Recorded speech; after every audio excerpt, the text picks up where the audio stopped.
Music Power.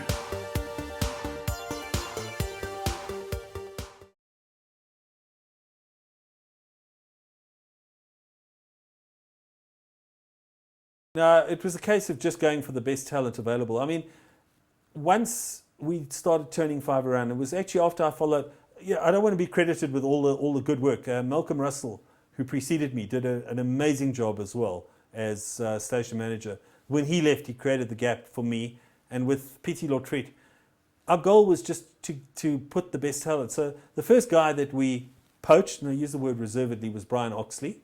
But prior to him, Martin Bailey he'd moved from 702 to Capital and then gone back to 702 and then came across to 5. So Martin Bailey was probably one of the first. And then I recruited Brian Oxley at the end of 1987. And then Kevin Savage about a year later. He started with us in 89. And at that time, there wasn't one single presenter on Capital Radio whose CV I didn't have.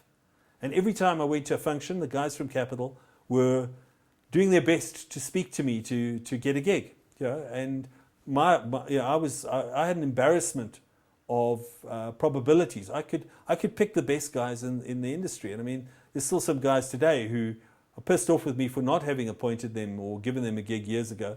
But the bottom line is I had too many CVs and too many people that potentially could come and work for us.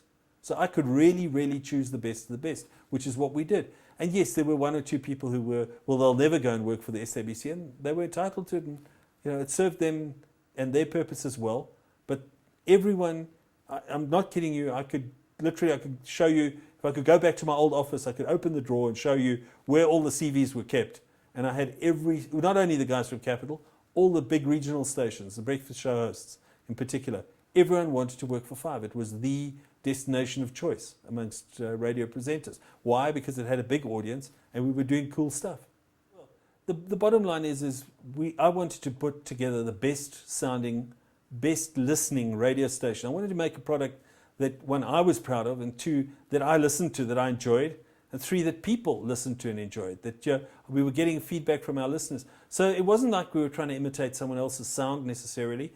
We were using the best bits from every aspect of the market. We were basically taking whatever we could. I mean, we got stuff from the USA. We used to get KC's Coast to Coast, the American Top 40. We would get material out of the UK. We'd get material out of anywhere that we could get stuff that would resonate with our listeners. I have a very simple philosophy about radio. There's only one person that counts, and that's the listener.